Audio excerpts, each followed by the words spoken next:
Well, my Huckleberry friend, why don't we talk about a big day of wrestling? AEW All in Texas. All in one day, all in All Texas. in one, just barely. That's why they started. They didn't start in the afternoon because of Saturday night's main event. They started in the afternoon because they wouldn't be finished till Sunday morning. Go ahead, finish your preamble. Well, again, AEW All In, a big day of wrestling action. We weren't sure when it would end. A lot of people thought it would end before 8 o'clock, before Saturday night's main event. But it started at 1 p.m., the big pre-show. And let's go to Jim Cornette. Well, hold on now. They started, it was 3. See, we got it there on Central Time. So we want to get this exact now, because this is one for the ages. They may have been going for a Guinness Book of World Record fucking deal. They were in Central Time in Texas. So here on Eastern Time, the pay-per-view started at 3 o'clock. That means 2 o'clock there. Now, the pre-show was 2 hours long, but they didn't actually have matches during the entire 2 hours. So they were just talking and various nonsense for about an hour. So we only add an hour onto the matches. So really the matches started about 1 o'clock Central Time. And then the thing was not over until how far into Saturday night's main event? I had to watch it in 3 different pieces. It was so fucking long. So are we saying that the main show was over 6 hours, right? Plus the pre-show. The main show plus the pre-show, definitely. The main show, you said it started at 3. I didn't even realize that. So it was at least over 5 hours, close to 6. Yeah. It was 5 hours and old Kenny's match wasn't over yet. And then they had that whole main event. So the main part of the pay-per-view was 6 hours long, plus closing in on it, plus the hour of pre-show matches. Well, the final 2 matches alone were 90 minutes. Yes. Every bit of it. But this is... I understand that everybody's saying, oh, but they drew 30,000 people. And yet, and 15,000 of them have had tickets since they announced this thing because they're going to go and watch pigs be slopped. I don't know anything that AEW does. They will go and watch it. But it's a very wonderful thing. But they're overlooking what's in front of their eyes is that that crowd is diminishing the newness, the specialness every time they do something for the first time ever twice, and or they jump the shark on, they've flamethrowered people and they've fucking poisoned people or whatever. What can they do to make any difference ongoing I'm talking on a business basis? There's no free agents they can sign. There are very few, if any, on the horizon it looks like they could get. The ones they got that's in top spots is getting older and ain't going to last long at this rate. Their first All in Wembley Stadium did 80,000. Then they did 50,000. Now they came Texas, did 25,000. Yes, it's great. Also, Tony spent $1 billion fucking dollars. It's all great. But as a product, what these numbnuts don't realize is MJF is the only one of that generation age group that has a picture on. What the fuck else can any of you motherfuckers do to each other? Nothing works. Nothing beats anybody. It's at the same time both an incredible expose of how phony wrestling is and the most legitimately dangerous and painful shit that's ever been done. And you guys used to do a hard way every once in a while for a black eye to make people believe. But now this indie-rific generation has made sure that everybody's smart and knows that it's all a work and et cetera, and then goes out there and plainly cooperates with each other to slice each other up for real when everybody knows it's already bullshit. The art has been lost of guys that were talented enough to fucking have the fans say, holy shit, he killed him. And he didn't. To now the fans are waiting to see the next spot where they can say, holy shit, he killed him. And there's a possibility. They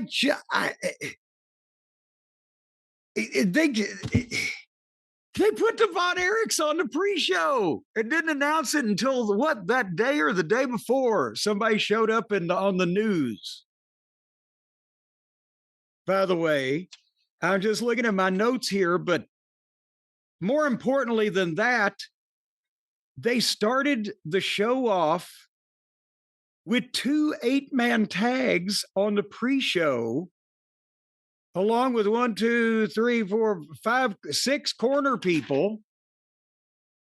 And then they proceeded to pretty much do everything but draw and quarter human beings for 6 hours, 7 hours, no, 6 more hours, until it was way past the point of you're just, my God, please, what the fuck? And they've set this precedent for themselves because they've done so much other goofy shit since in 5 years. What are we going to do? Fucking human sacrifices to goat gods in 2.5 years? Is this the scale of evolution, Brian? I'm sorry. I'll allow you to speak. I don't have any comments about the goat gods, whatever it is, but again, it's a lot of wrestling, and at a certain point, like you said, and we've been saying it for a long time, of course, but everyone kicks out of everything. Nothing can beat anyone.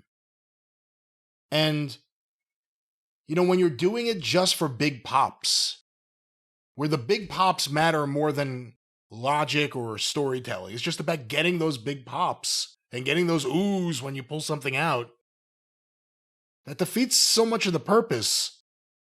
And like you said, I mean, I don't know how many fans have the thing of like, oh, I've seen it all, I don't need to see more. They get sick of people and booking more than, you know, they still pop for tables, but it's just nonstop everything. Well, but that's the thing. You know, when you talk about defying logic, reason, what about memory? There's a bunch of guys that's, you know, risking life and limb multiple times in the same match. By the time they get to the end, you can't even remember who went through the first fucking table because there's been so many others. And again, like I said, the hard way, it used to, okay, I'll punch you, you know, boom, we'll get some fucking color from the eyebrow. Now it's like, well, I might give you a neck fusion surgery here with this, but so just for the sake of folks who want us to make sure we report all the details, the pre-show matches, which we did not watch, Dustin Rhodes, Marshall, and Ross Von Erich, and Sammy Guevara with Kevin Von Erich in their corner. In the opening match, defeated Shane Taylor, Lee Moriarty, Charlie Bravo, and Sean Dean with Anthony Ogogo and Trish Adora. And we had just been talking last week about, by God, they've got the Von Erichs under contract and they haven't even put them on this,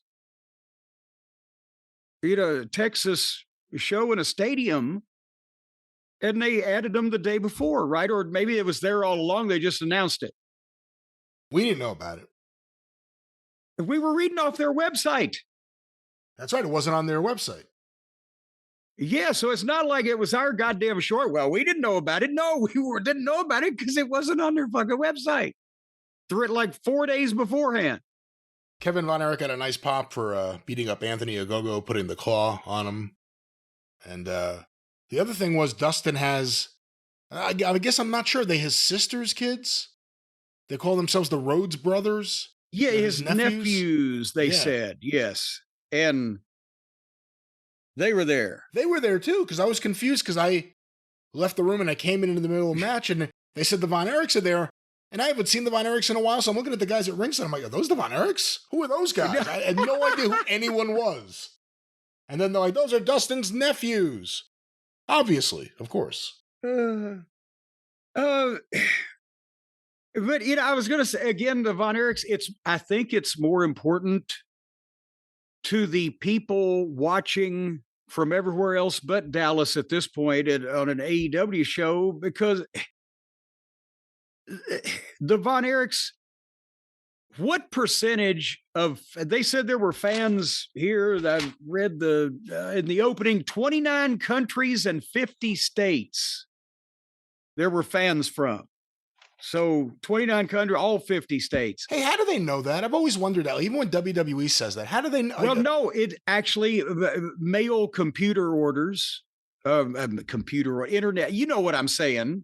When the people have bought, you can get that information from, unless they've got ExpressVPN telling the guys in Biloxi, Mississippi, and they think he's in Ireland. I don't know, but that's how.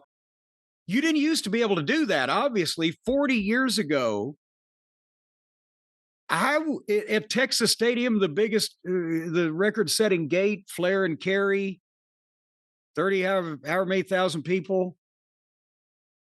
I don't know if 10% were from outside Texas and Oklahoma. I bet you maybe Louisiana, but Shreveport. But that's why I say, they need to worry about what can they follow this shit with, because their big shows, wherever they're having them, are not getting bigger, they're getting smaller. As a positive, I'll say, it looked great. They made it look full and great on TV. It looked tremendous. It was the most impressive looking AEW show, even more than Wembley, I thought. And apparently there was a big walk-up. I heard they got close to 30,000, if not 30,000 people. Yeah, and when they've got something where they can shoot at least some percentage of the building, instead of when they were doing, 2,000 in the NBA buildings, their TV people can make it look good because you've got some options and you got the wide shots and everything. And again, they did great. But they've put themselves in a position to where now they think, oh, geez, we've got all these people and the WWE's counter programming us, so we have to goddamn slaughter a fucking herd of cattle. There are some people that think that's why the event ran as long as it did, was a deliberate attempt to fuck with Saturday night's main event. Well, yes, but think about this. They're on fucking pay-per-view. And or there's what are they, whatever they're streaming on, in what percentage are they going to fuck with NBC television? Is suddenly some AEW or wrestling fan on the fence going to go, oh shit, I could either watch Saturday night's main event from the start, or I could find this pay-per-view or streaming show and watch the last 20 minutes of it. Maybe. Because they wouldn't know it's still on unless they were on fucking Twitter looking it up. What sense does that make? Am I missing something here with No, I don't think the modern technological generation? Unless the idea is we will cause people not to rush to Saturday night's main event right away when it starts. I don't think it's an effective counter attack, but I think Tony needs to counter attack more, because they're going to fuck with every show he has going forward. Every big pay-per-view. Okay, but rush to Saturday night main event. How? He started at 3:00 in the afternoon. Saturday night's main event started at 8:00. Don't people want to eat dinner? Are they having fucking sandwiches in front of the TV so that their viewing is not interrupted? Well, a lot of people use the AEW weight loss program, which is, once a month you watch their pay-per-view and you don't move for hours. You don't eat. Second match on the pre-show. Hitchia. Lance Archer, Rocky Romero, and Trent lost to Ishii, Hologram, Kyle O'Reilly, and Big Boom AJ, accompanied by Big Justice and the Rizzler. Okay. Brian, the Costco, or was it Sam's Club? Which one was it? These guys are the These Costco guys. guys. Costco. Costco. They were supposed to be getting them all this massive publicity because of their reach and et cetera. Then everybody made a big deal out of the first time. Now they're on the pre-show. And did anybody even talk? Have they been on television? Did anybody talk about it? Is anybody talking about them being on this? Or is this just, hey, bring your kids and let's have fun? I didn't know they were going to be there. Got a nice pop. One of the most bizarre moments of the night, there was a face-off at ringside between Rocky Romero and Big Justice. I'm thinking is, 15 or 16, but he's bigger than Rocky Romero. Well, yeah. They have a face-to-face, and it looks like this kid's going to kick the shit out of Rocky Romero. And then not Frankie Kazarian, what's the other guy's name? Trent Beretta comes in and shoves him to the ground, and that got the fans a little into it, and his dad, Big Boom, had to make the save for Big Justice and kick some ass. He got to hit the spear, Big Justice, at the end. Jesus Christ. This is their jelly roll. This is their jelly roll. This is AEW's jelly roll. Their jelly roll? That's right. The fucking chocolate chip kids or whatever they were. And FTR beat the Outriggers. That was on the pre-show. Oh, God. I haven't even counted. I have to think that there were 50 fucking people. 60. No, counting the girls, 60 people on this 6-hour pay-per-view at FTR just made the pre-show. All right, let's start it. The opening match was for the 6-man tag team title with, goddamn, I forgot to write down which ones are the champions. I think it was the Four Horsemen, right? No, the Ops are the champions. The Ops are the champion. So it was Samoa Joe and Hobbs and Shapoopy defending against Claudio and Wheeler Useless and good old Gabe Kidd. And the bell rang and they broke into an immediate 6-way and there were 4 on the floor. And with Poopy and Kidd in the ring, and they traded like 60 or 70 fake chops that neither one would sell while the other guys are fighting. I'm like, this is the goddamn start of this fucking thing. And that's when I realized, nobody gives 2 shits what we say about this match. So therefore, I'm fast forwarding to the finish. And I do think that Shapoopy doesn't get enough attention when we talk about really bad wrestlers. Because the thing that he has where people hit him and he doesn't even blink is so phony that you can register without selling something, but you have to acknowledge the impact, or it exacerbates and exaggerates the fakeness of what the guy hit you with.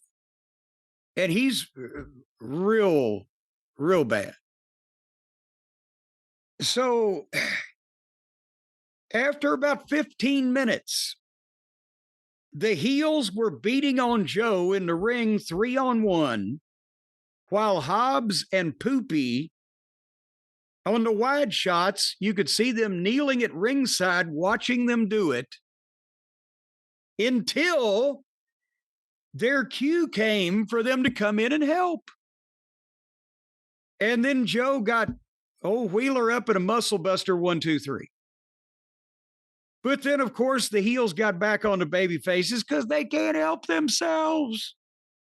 Every goddamn match. If the heels win, heat after. If the heels lose, heat after. If the match doesn't happen, heat after. And they beat Hobbs up with a chair and then put the chair around Joe's neck and Pillmanized Joe's neck with the chair. And then the heels left, so the doctors came in with a fucking stretcher. And they took time. They showed it. They weren't rushing it. You're seeing them load him up and get him out. So the first match on a 6-hour show is a 15-minute long 6-man title match with heat after and a hospitalization angle that they will repeat verbatim before the thing is over with. Brian, your thoughts on this situation? Well, that's an AEW thing. I think in AEW's best moments, they always do the same angle twice on the same show. They've been doing that since the beginning. You know, it's kind of a throwaway 6-man match for me. I'm not a fan of the Death Riders. I think Claudio is fucking poison when it comes to just... I can't get into anything he's doing. Those European uppercuts are the worst looking thing in wrestling. They don't look like they do anything.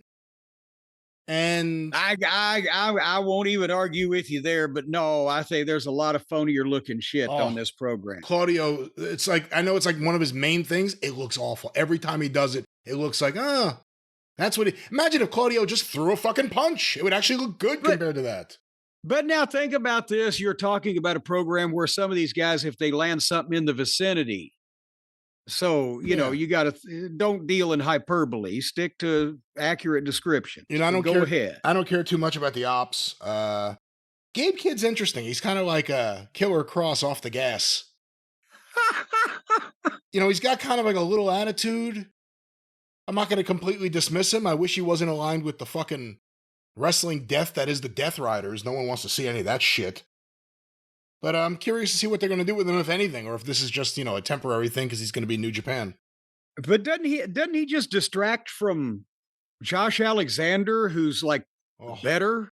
Josh Alexander, man, I don't know if you watched this. I'll say it here, and if I have to say it again later, I will. Josh Alexander came out for that Casino Gauntlet match, and you could have heard crickets. You could have heard fucking crickets. Oh, I'm not saying he's over, but to me, they look like they ought to be a brother tag team. And except the Gabe Kidd has no physique and no intensity. They look like nevertheless, they look like little Moxleys. Well, you know, Gabe Kidd more than Josh Alexander, but yeah, to me it was a throwaway opener. I'm glad they did it here instead of in the middle of the show. That would have caused the biggest bathroom break ever. But not my thing, this match. All righty. Well, something that I wanted to like and gave a chance to before it went south, the Casino Gauntlet match. And they had established on television that Mark Briscoe and MJF were going to be the first two guys, and that's been the concentration of the thing. The attention on the build has been MJF and Briscoe, and they've been doing promos with each other. And as I said last week on one of the shows here, if they'd started doing the right thing 2 years ago with both these guys, that should be the main event on pay-per-view for the title. Mark Briscoe and MJF instead of the goddamn chicken head biting fucking sideshow freaks. But anyway, so they start the thing. We got a heel, we got a baby face. MJF gets it. Even though he's one of the young folks and Mark's been around for a while, so he gets it. And they can both work and they know how to set shit up to get a reaction. And Mark has great fire and timing. And they get 2 minutes or whatever they get, you know, because there was, again, no legitimate time. I think one time they went 5 minutes and the next guy came out. But however long they got, I'm interested. And then number 3 comes out, and it's Ricochet. And I'm like, oh, fuck. This fucking doofus is going to screw something up. And he got in, and he made a deal with MJF. MJF made a deal with him to work on Briscoe together. So I'm thinking, okay, MJF is smart.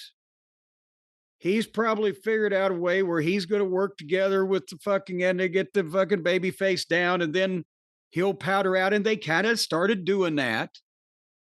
Bandito came in, and MJF and Ricochet shook hands like they're going to take care of him, like they took care of Briscoe. And then MJF thumbed Ricochet in the eye and bailed. and then let them fight. And MJF is staying out of it as much as possible because, again, he's smart. And then here comes Take a Shit. And he and Ricochet started doing the flips. And then he and Bandito started doing the flips. And it started turning into every AEW match. MJF came back in and stopped Bandito. And at least went to pop his hood. But the thing is, I think if they had, I'll let you make a comment here before we go to who's next in the ring. But if they had stuck to MJF making suckers out of the other heels and staying away from the other baby faces, and then brought it back around full circle before it went this fucking long with this too many side streets to Mark Briscoe and MJF, and done some type of angle to continue it more than what they did in a shorter time, they had something here. But then so many people started coming out and they took so many side trips, and then MJF steals a win from Briscoe. There were too many points where everyone was on the floor except for the people in the ring, and like it happened, and you're like, man, well, yes. There's like 12 people on the floor right now waiting. It's so, that's the thing is, you go, okay, a guy got bumped or a guy got bumped. When there's 10, 12 people laying around, how can they be all unconscious for 5 minutes at a time? It's nonsense. But anyway, up till now, before I reveal number 6, it wasn't bad with MJF and Briscoe in and out, in and out. Do you agree? I agree. And then this was the first thing that started killing it. Number 6 is Mystico, who interrupts MJF trying to pull Bandito's mask off. But he doesn't interrupt it. That music interrupted it. What is that music? That is oh my God, it's like a funeral march. It instantly makes people go, oh, why are they playing that? Well, again, in Arena Mexico, they sing along and they get really into the spirit of that song from 20 years ago when Mystico was a big star or whatever it was, but it didn't necessarily translate here to there was no response. It's definitely, of all the music we hear played during the run-ins, that's the most interesting one. But it went forever. That's the thing. He comes down, there's no response. The music is death. He has a face-off with MJF. He tries to fire the people up, but they don't give a shit, and all you can hear is that rotten song that keeps playing and nobody doing anything. And then Mystico again begged the fans to cheer, and it's like they kind of did so he would start wrestling. And I'm like, what happened to the other 4 guys? While time stood still, they're just laying around somewhere. It killed whatever momentum they had. And then Mystico, finally, he did a spot with each one of the guys, one at a time. Went to the top rope for a dive, lost his balance, jumped back down, climbed back up, dove on everybody. And here came poor Josh Alexander. And now it's just a normal AEW mess with MJF in there somewhere, staying out of it. But then Bowens came out. We were 15 minutes in already. Here comes Bowens. And then Roddy. And then Brody King. And I zoned out. Every once in a while, MJF would pop in, do something that got a reaction, and then lay out so the other people could come in and do some moves. And then, Brian, what have they done to our boy? Juice. The juice is loose. The facial hair was gone, and he was wearing Braun Strowman's outfit. That's no beard, no mustache. If his hair is still long, but it ain't frizzed out and crazy. It's just, he looked like all the rest of these children. They cut Samson's hair. And he got in and, beat up Ricochet and did some shit, but no, he looks like everybody else now. Actually, not as good. What? You couldn't tell with his previous look that he has just a normal fucking face. He looked like something. And again, different outfit. Last time we saw him, he was in pants. This time, like when the Undertaker wasn't wearing the Undertaker outfit, but he still had the black unitard or whatever. Or, leotard, whatever that. Yeah, not unit. Well, I start to say unitard as a slur, but and then they've already got 11 people in there, and then suddenly Bishop Khan and Tia Leone come in front of the referee because it's no disqualification, and they just start beating up Juice. And Ricochet then hits him with a shooting star, gets a 2 count or whatever. But now, because that's Ricochet's guys, but now in front of the referee again, they're keeping the other people out of the ring. They're getting involved. So then here come the Gun Boys. They're back. And they beat up Ricochet's stooges, and they get in the ring, and Ricochet runs into their finish.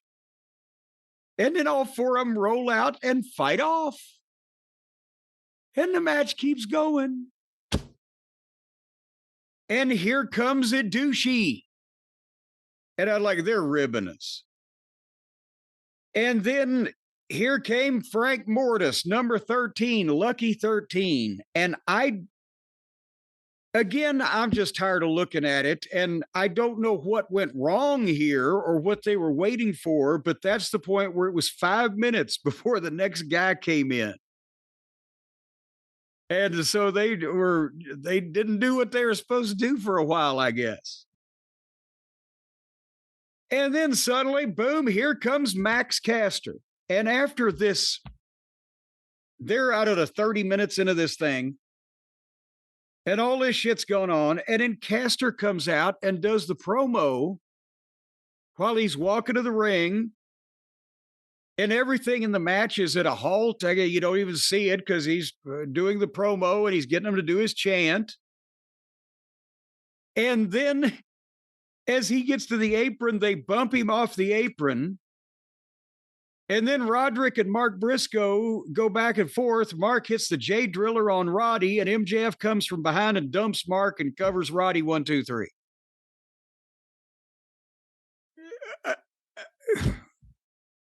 It took a while to get there, but the result was what it should have been. I'm not saying MJF shouldn't have been the winner.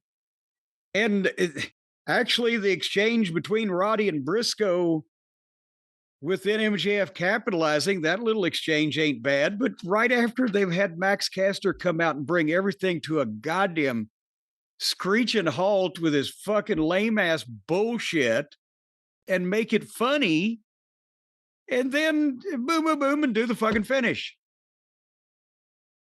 After 35 fucking minutes, is what I'm saying to you. Again, I continue a theme we've had for almost a year now. The breakup of the Acclaimed is utterly fascinating. I thought it was completely over, and then he comes out there and just does this shit right in Bowens' face. And then it all ended. So I'm not sure how that helps anything, but MJF the winner, he's now guaranteed a title shot in the future. That's intriguing. Which is the whole reason he went with the Hurt Syndicate. Right? Get the world title back. And hopefully they will produce, because more on that later, but we got another issue. Well, Jim, we do have an issue. We do have an issue. What's that? And that issue is good eats. That issue is good food. And of course, when we're talking Texas, a lot of people think about barbecue, and this is barbecue weather for some of us. And you never know. You got to know what you're cooking is ready, is right. You don't want to poison yourself and your entire family and all your friends.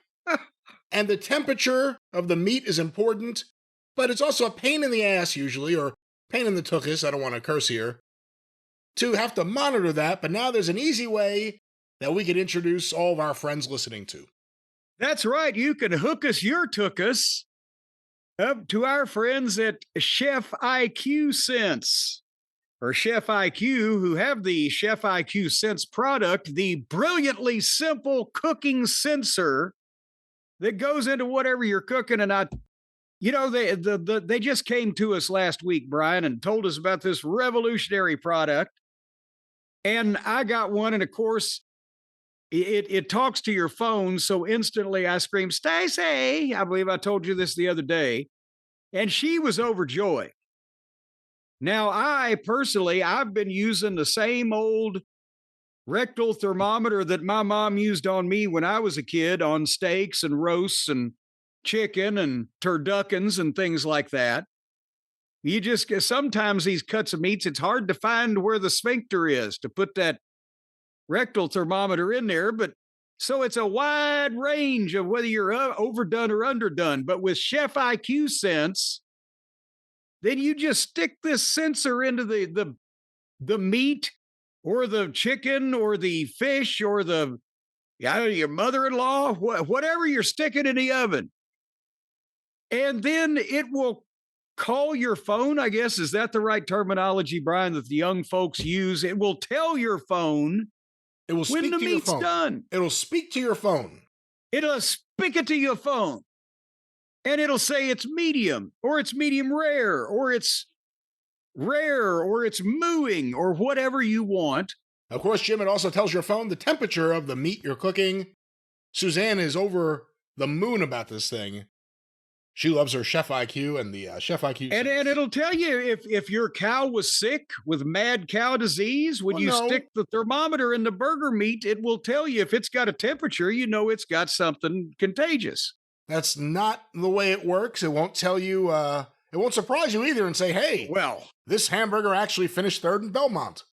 Well, I'll tell you, as a matter of fact, last time I was at Belmont, I had bad luck. The starter's gun shot my horse, but it will indeed tell you also the particular species. Like you can stick it in if you want your muskrat a certain way. I think it's got a species setting, doesn't it? Or possibly zebra, depending on what you're cooking. Once again, standard fare. I guess we could say standard meat, hot dogs, hamburgers, pot roast, whatever you're making. You need to know what you're making is ready for you. Suzanne loves this. She loves having the app and having to be able to monitor everything or being able to monitor everything on her phone. Very convenient. That's right. Cool. You don't have to stick your head over when you're grilling outside. You got to stick your head in the thing and get smoked to poke at it. And then you let all the juices out. Or if it's on the broiler and you cut it, it's just draining dry. I would say this is a great thing for anyone who cooks their own meat or anyone who wants to make their wife happy. Well, that takes into account at least 30% of the population. At least. But folks, you can be free to kick back, relax, visit, drink. You can get drunk, see? You can get drunker than Cooter Brown and still your meat won't be burnt or raw. And you won't give yourself some kind of tetanus and botulism by eating raw meat just because you're pickled and snookered. One thing has nothing to do with the other, but again, this is a great deal, and this is I'd advise anybody out there to just drink heavily. Get some goddamn Fireball and some fucking Jägermeister, and then, just make sure you don't pass out so you can answer the phone, because that way your meat will be overcooked. Once again, we're talking about the fine products, Chef IQ Sense. A great way to stay on top of what you're cooking on your phone, or again, give it to your wife if you want to make her happy. It's summer grilling season. That's why I'm talking about, people are going to have a sociable cocktail. They're going to get hammered out there in the backyard. No sense burning the expensive steaks. Or you could potentially try to check the steak. You could be drunk and you could fall forward and have grill marks on your cheeks. Let's not focus on... You don't need to do any of this with Chef IQ Sense. That's right. But wait, hold on. Oh, you heard that, Jim. You know what that means. We got to let the people know exactly how they can access this great deal. That ominous sound means you can go to chefiq.com. That's CHEFIQ.com. And use the promo code JCE. You're going to get 15% off during their flash sale. ChefIQ.com. Promo code JCE, 15% off during the flash sale. because you don't want to you can't beat their meat, and you don't want to eat shoe leather. No, you don't. And you don't have to do that or worry about that from our friends at Chef IQ. Well, and you know what was next, Brian, on the show, and I hate to say, I'm not going to phrase that this was one of the good things on the show, but this was one of the this was the real thing on the show, and it was, heartbreaking. But Adam Cole, I guess they had announced beforehand, maybe the day before or whatever, that he wasn't going to be cleared to wrestle and they were going to crown a new TNT champion or whatever. But he came out, did the entrance, so the people knew, and the announcers were talking about it. And he was choked up from the start. And he said, due to health issues, he was going to relinquish the TNT championship, and he was going to be gone for a while, was a quote. And another quote was, if this is the end, you're the best fans in the world. And he started crying, and the fans got behind him. But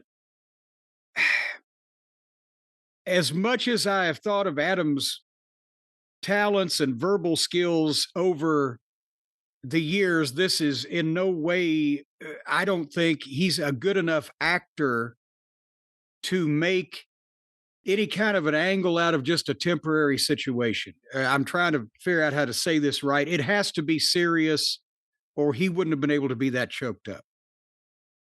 And the fans got behind him and got him back into it, and he thanked them a bunch for their support. And Roddy and Kyle came out and hugged him, and then Roddy was crying too. Another example of how, no, this is a serious deal. And he got the thank you Adam chants and the one last Adam Cole baby. But now, again, the typical stooge sources are reporting what's concussion issue. Do we need some? Well, we don't need any clarity on this because his health is his goddamn business. But this is what we've been trying to wrestle with for I don't know how long, is what could be wrong with Adam? There has to be something wrong, but what could be wrong with him that has caused him to lose his size and look that unwell? But at the same point, he's still been able to wrestle these when he does wrestle these 20-minute matches or whatever the fuck. And is he passing any kind of medical examination to be able to do that? I asked a lot of questions there. Answer any of them.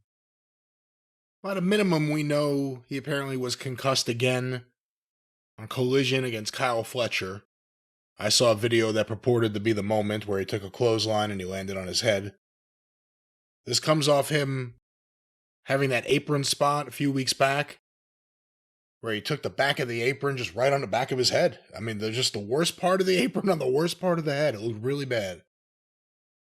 So the concussion issues certainly are real. And it's one of those things where once you start having concussions, unfortunately, sometimes if not most of the time, they will happen more frequently going forward. And or with a lesser bar to clear to cause it. So I'm not going to completely dismiss that end of it, but like you said, he doesn't have to answer anyone's questions, but it doesn't mean we don't have questions just about over the last 4 years. What exactly has happened? Well, and that's the thing. I don't even, is it questions or is it concerns? Because I was a big fan of Adams. I'm one of the guys that put him on fucking TV and Ring of Honor when he was 19.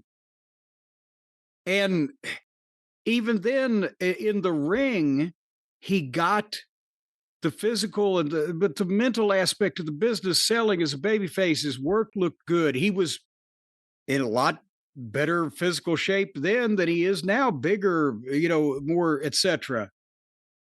But he could always talk. He had conviction in his voice, and he could deliver a fucking promo and make you believe that he was saying it rather than he was performing it. And in NXT. I thought the group was tremendous. And he had the Shawn Michaels-ish modern day habit of doing too much over and over. But still, what a talent. And when he came in here, again, I think, didn't he debut the night that some other goddamn star debuted? Danielson. Yeah. And from the start, the booking was, but he got the thing with MJF. They got it over. And then suddenly everybody starts getting hurt. They're doing the comedy with Roddy and the other guys, who's the devil. It just all went to shit. But since he's been back, he's getting smaller. He's getting frailer. And with concussions, I'm sure you can't go out and, work out in the gym like a beast. But at the same time, I think there's an element of, because he was not lying here. This is all he's ever wanted to do. And I'm thinking that maybe he's been doing it when he shouldn't have been doing it. But I'm thinking also that maybe everybody else or whoever else was in on it, if anybody, shouldn't have been letting him do it. Because I'm more worried about him than his bad booking in fucking AEW or whatever. It's not like Tony's going to turn him out in the street if he's. Oh no! No, that's the thing. He pays every goddamn lazy jackleg that fucking signs a contract with him. So certainly, I think it's more important that Adam get visibly and physically well first before he does any more wrestling. I feel so bad for him. I like that kid. And I know it's what he's always wanted to do, and he was doing it well, but goddamn, don't kill yourself, literally. Well, it definitely seemed like a retirement promo, or at least he thought it probably would be. Because if it's just a concussion and you're waiting to get cleared, that's a couple weeks. Well, no, it can be longer. Yeah, that's true. That's true. Yeah, but the thing is, this much and going on for this long, they told Edge he'd never wrestle again, and he didn't for 7 years. So Adam is he was 19 in Ring of Honor, and he ain't 35 yet. So, goddamn, instead of permanently damaging your brain, and you've got a secure spot with a contract with a company that doesn't, to sometimes its detriment, kick anybody out the door, let your goddamn brain heal for a while, a good while. And that doesn't ever mean at 34, nobody can say never. He's 36. 36, okay. Nobody can say never, but don't do it for a fucking while. And I hate to, but anyway, put it this way. He's working for the right guy. That if you love wrestling and the best thing for you is not to wrestle, or you can't because you can't get medically cleared, there will be something for him to do. He could be involved. He can't take bumps. And he doesn't even have to be on camera. He could maybe just play video games on YouTube on AEW's behalf. I mean, Tony, I'm being serious. Tony would keep him around to help. Wait a minute. He would play video games on? No, he wouldn't. But think about this. Adam Cole, as well-spoken as he is, as much goodwill as he has with everybody, bring him onto the announce team. Or Adam Cole, as much as everybody likes him, make him a match producer.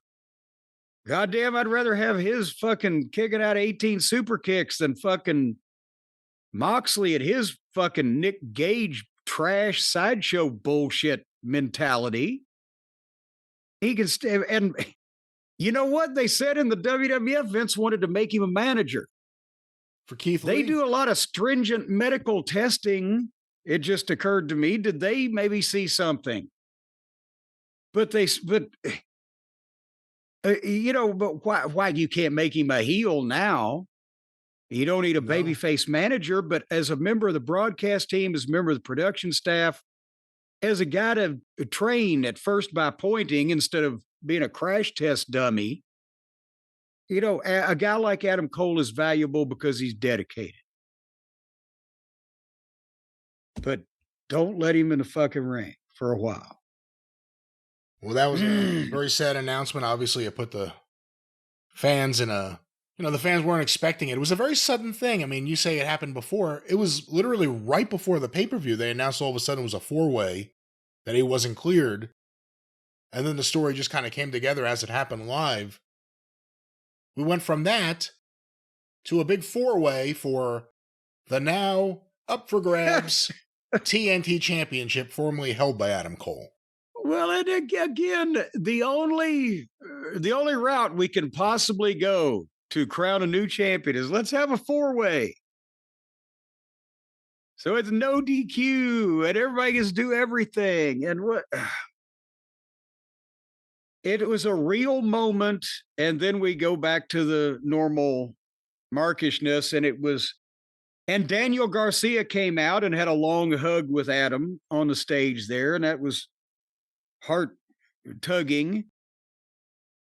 But then it's Garcia against Sammy Guevara, against Dustin Rhodes, against Kyle Felcher.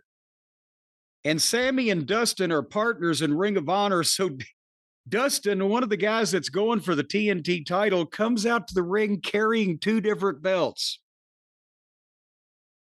Yeah, he's Ring of Honor tag team and 6-man tag team. God damn it. Again, if you don't, they ought to send out mailings so you can post a list next to you. Okay.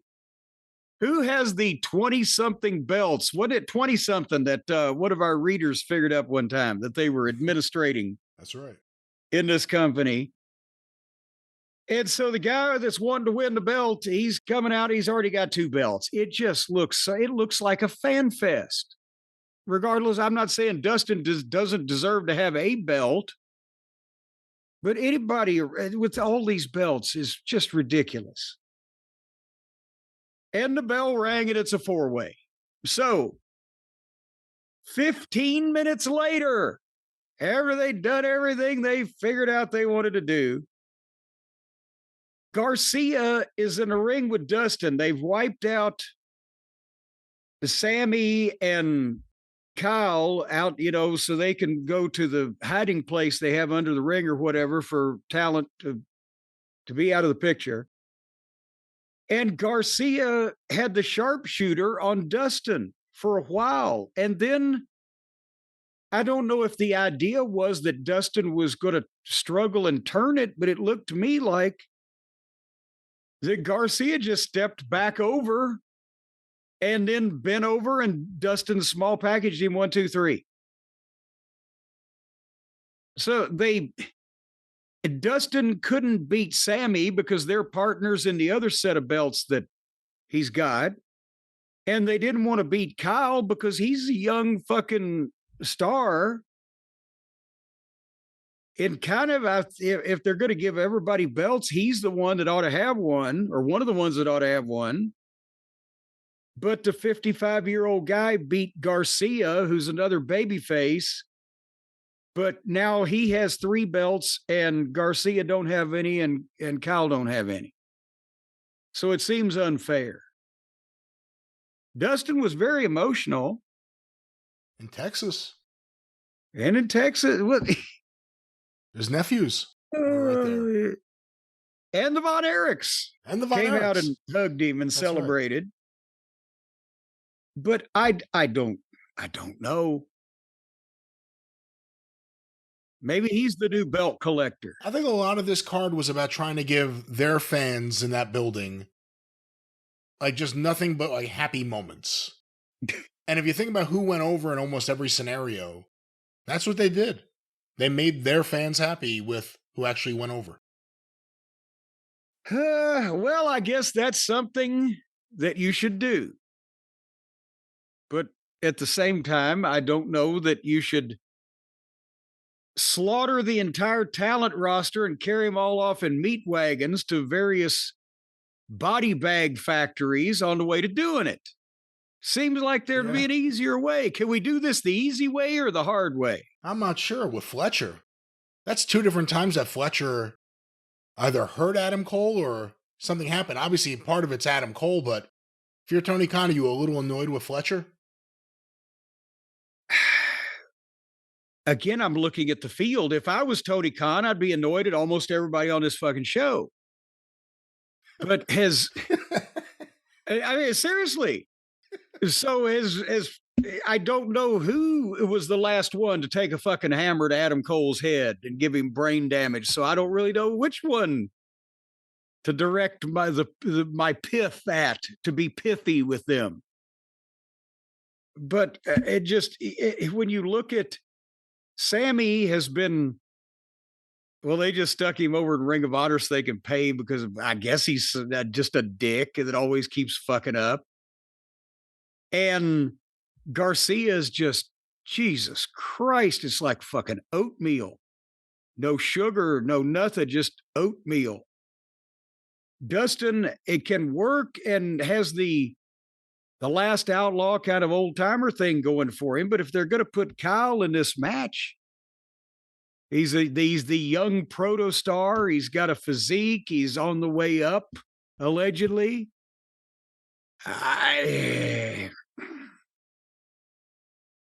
Or they could have had a 3-way and just left him out. Well, that was the TNT title match.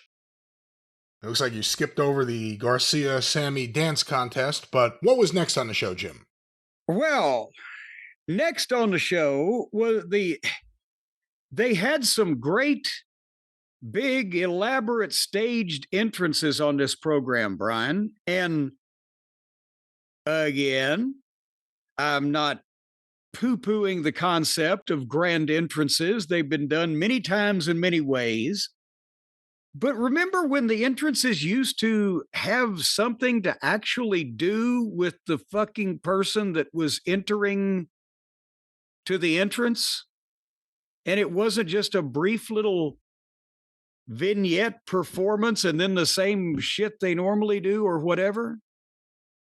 This was just, it was shoehorned in for the sake of the pageantry. But can't they figure out a way to bring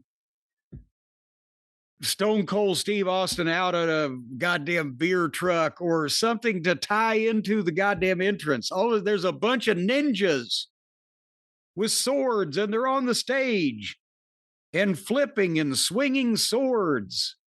And I'm thinking, well, it's Okada. And there's a big Japanese symbol on the back of the screen. And here comes, and it's Osprey. And I'm like, why is an English guy accompanied by ninjas? And then they were plugging a video game. And I'm like, do these guys dream of being in a video game? What does a goddamn game of ninja assassins have to do with a fucking soccer hooligan? Well, he's the aerial assassin. But he still ain't a goddamn ninja. Man, they were flicking those swords around. I'm thinking, I don't want to fight them. They should get in the ring. Can you imagine if one of them had lost their grip? Holy shit, But anyway, so they did the video game tie-in plug to make Willie Boy happy. And they just, a budget like this, and they still figure out a way to look like teenage dorks. And then, actually, this was my favorite part of the show. Suddenly, on stage, there is a singer. And she's singing Chaka Khan. And it's a young lady who you told me later, but her name's JoJo Offerman. I'm like, well, okay, I haven't heard of her, but I haven't heard of any of these fucking musicians. And she sang, "Ain't nobody love me better." See, I sound like just like Chaka. We're the same key. Oh, yeah. And she sang it. And then the song was over and she got nice applause, did a great job. And then they faded to black. And then it was whose house? And Swerve's regular entrance. So it wasn't, he didn't come out and start singing a duet with her and then walk to the ring. It was like a little musical vignette in between. So, again, best part of the show so far.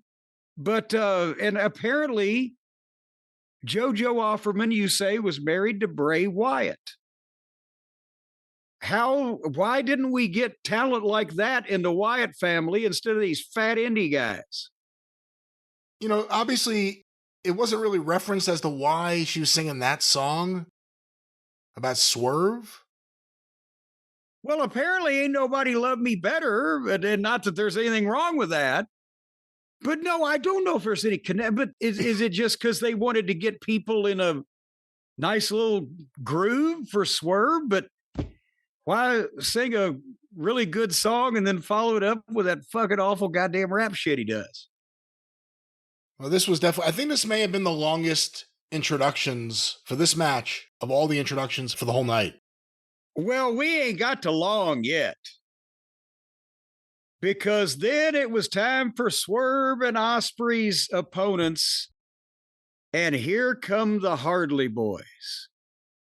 And they come out on the stage in the Benjamin Franklin jackets of the Founding Fathers thing, and they get their pyro. And then they run back to stage right.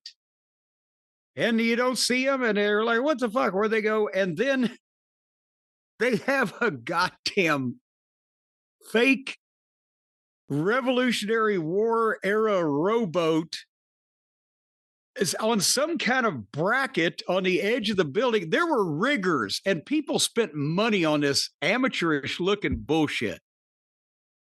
The boat's stuck on the wall so they can basically sail it across the arena while these two nimrods are in the boat doing the salute to like Washington crossing the Delaware. While Smiley Roberts is reading the rib announcement that they've written about how they're the Founding Fathers, and you're hearing the fife and the drum music and the beep, beep, beep. And the buckaroos are jacking off in the boat with their fake acting. Not hearing the fans. And it's going forever. And the people are just staring, just sit like this, just what the fuck? And not only the people, but did you see they had a shot in the ring of Ospreay? He had wrist tape on, but he was tapping his imaginary wristwatch back to the fucking back. This ain't our fault. We ain't taking a time away from our fucking match because of this bullshit. You go back and watch it. That's exactly what he was doing. I've seen that many times from a number of people. But now the people have even realized these guys were always just the trained chimpanzees. And the only one that hadn't figured it out yet is Tony, because he keeps letting them indulge themselves in this ridiculous tomfoolery. But then, Brian, unfortunately, after the length of these entrances, the match was even longer. Swerve and Ospreay against the Lollipoppers. And the bell rang, and instantly, it turned into a rapper and a soccer hooligan fighting two male cheerleaders. And they're having the announcers tell the story that these two fucking nitwits are tag team specialists. That's why they're bouncing Swerve and Ospreay around. But again, Jesus Christ. It's going to go forever. If you've seen one Bucks match, then this was worse because it brought out the worst in Swerve and Ospreay too. And then it turns into, the acrobats on America's Got Talent. And it just doesn't end. And Knox is the referee. So therefore there is no structure. He's useless. At the start, they shot old Matty off for a double elbow, and he thought he was supposed to duck it, so they elbowed him in the fucking face. But The Bucks, in between their gymnastics and or the alley-oop stunts they do, it's just some flat-footed bullshit because they don't really know how to wrestle. And they never practiced any of that on the trampoline. So it's just a collection of cool moves. And it's, at various parts. One in particular was this ridiculous back and forth that was so choreographed and contrived and fake, and where they just do everything to each other in turn over and over again until they all fall down. Yeah, sequence. The fans were dead the whole match. All of a sudden, they whipped out everything they could for like 60 seconds just to hope to get anyone up. It was a sequence. The thing about the acrobats on America's Got Talent, what were their names, Brian? Oh, no one remembers their names. Watch them for 3 minutes twice a season. It was fun. So they gave Swerve the flipping spike tombstone pile driver on the floor, and he was back in the ring about a minute later making a comeback. They did a tease thing where Ospreay knocked Swerve out with his elbow finish by accident, but of course, Swerve suffered no ill effects from it. He'll just be mad about it sometime later, maybe. The Bucks hit their finish on Ospreay and got a 2 count. Then they super kicked. No, then there was a spike tombstone pile driver on Ospreay for a 2 count. Then they super kicked Swerve 8 times and went to knee lift him, but he blocked it and made a comeback because he hadn't been taking bumps on those or anything. Then they gave one of the Buckaroos a double stomp on the ass into a tombstone pile driver. That was a 2 count. And then they gave another tombstone, I think, was a 2.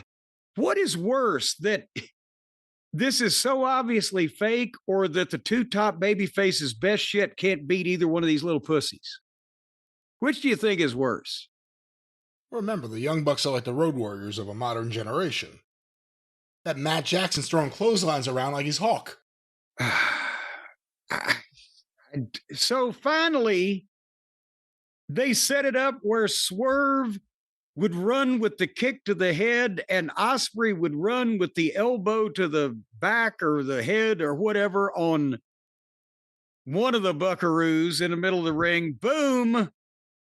1, 2, 3 in 27 minutes, bell to bell, after the long introductions. And this was the blow off of the whole nonsensical EVP deal that's never made any sense and has never had any consistency.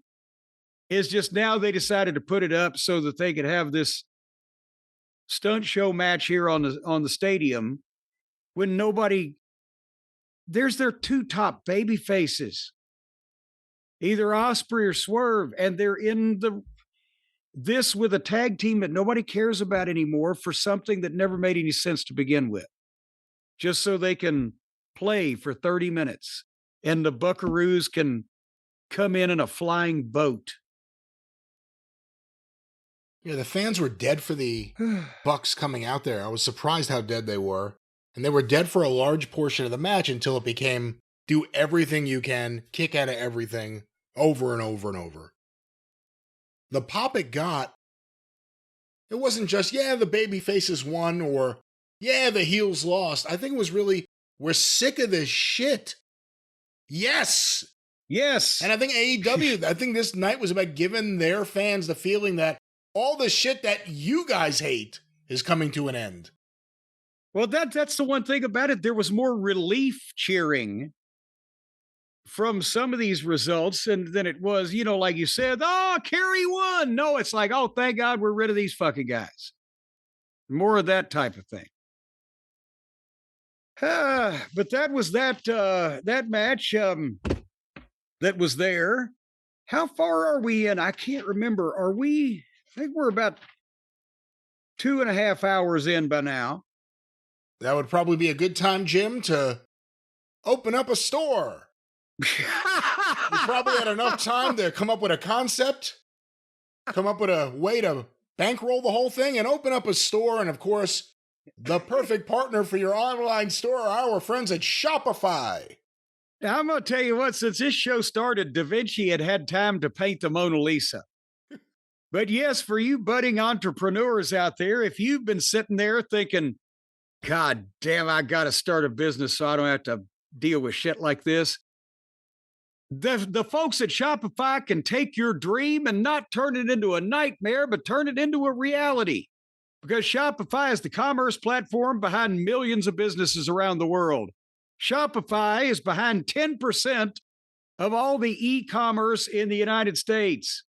Household names like Mattel, all the way down to the folks just getting started like you and maybe me.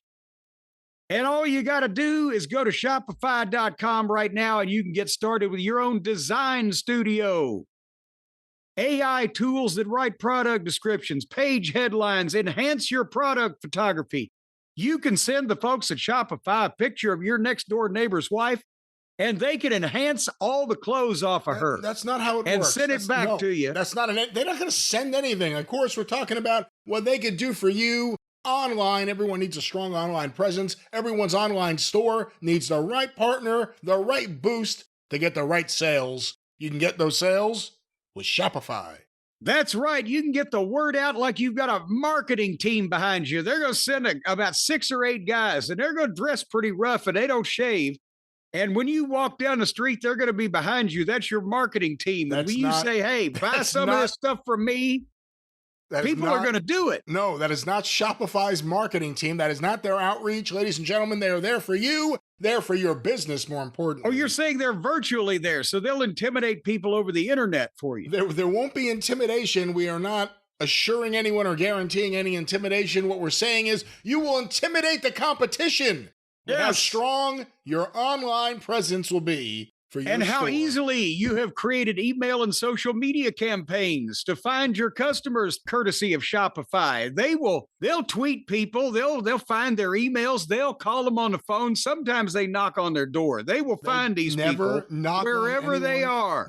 No, they will not find you. You will remain unknown. No, they're working for you. They're going to find other people. And they're gonna pretty well tell them that, you got to start supporting old Joe Bifflick's, donut shop over here. Elsewise, bad things can happen. That is not the way it will work. It says they can find wherever your customers are scrolling or strolling. So they've got them pinpointed. They've got some scouts out already, keeping an eye on a lot of people. Likely suspects that will spend money. Again, none of this is a thing that Shopify will do. What they will do is be there for you, and what you need is sales, and they are there to help you and escort those sales right to... Because they have a list of known easy touches that they have cold called in the past that'll buy anything. They don't cold call anyone. That's not the way it works. What it is they bring you in, and they get those sales, and you look up, and you listen, and you hear... There it is. You hear that? That's right. That's right. I couldn't have dinged it better myself or said it better myself. Right now, folks, turn your big business idea into the cha-chinging that you just heard with Shopify on your side. Sign up for your $1 a month trial period and start selling today at shopify.com/JCE. That's how you get the $1 trial period. Shopify.com/JCE for a $1 a month trial period and begin building your empire today. That's right. They support our online store. They could support yours. Our good friends at Shopify. And after all, we would be nothing without our supporters. Well, speaking of ringing a bell, Brian. Yeah? We're going to ring the bell on the next match, ain't we? What was the next match? There were a lot of matches. Oh, a lot of matches. It was the women's gauntlet match. This was great. Did you watch this? I got to be honest. I saw a bit of it. Yes, I did. Because sometimes I would stop and say, what the fuck? And then I couldn't stop watching because it was a spectacle. Everyone had a second. And every second got involved in the match. Yeah, and some people are just, were fighting amongst each other that weren't in the thing. They had 12 official participants. I'm saying there's a one with, hold on, there's 1 second, 2 second, 3 seconds. Potentially somebody else ran in. Yeah, there's about 20 people involved in this thing. So as they start with Statlander and Megan Brain, who brought Penelope Ford with her for some reason. And in order of descending appearance, Willow Nightingale, Ty Mellow Yellow came out with Anna Jay, and that's when Penelope Ford and Harley Cameron just showed up, and she and Anna Jay got in a fight with Penelope, and they all ran off. That was the funniest thing, because Penelope just slaps Anna Jay, and she, like, her and Harley don't do anything, and she just goes, "You bitch!" And then they all just run. Yes. Like, even the commentator started laughing at that. And I think what was it? Was it Penelope Ford or no? It was Anna Jay that was just doing the light little fist clubbing in the vicinity of one of the girls while they were. So then it was Thecla. And then Julia Hart, and she came out with Sky Blue, who just got in the ring whenever she wanted, even though she wasn't in the match and was doing stuff with people. So and everywhere you looked, it was some of the fakest looking shit that you're ever going to see in a wrestling ring.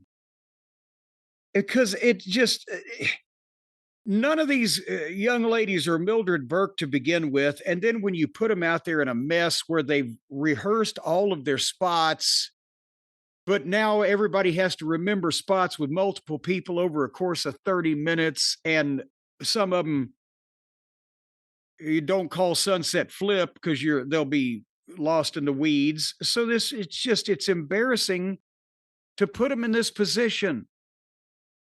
But everybody gets to play. Queen Iota showed up. Then Mina Mellons. Then Athena. Athena, you're breaking my balls. You're snapping my spinal column. She's a stiff little thing. That's a hell of a decision you made there. Everyone thinks you would have gone with the Who, Athena, but I guess that's low-lying fruit. You went for something a little more, wow, where did that come from? Yeah, well, I just like the tune better.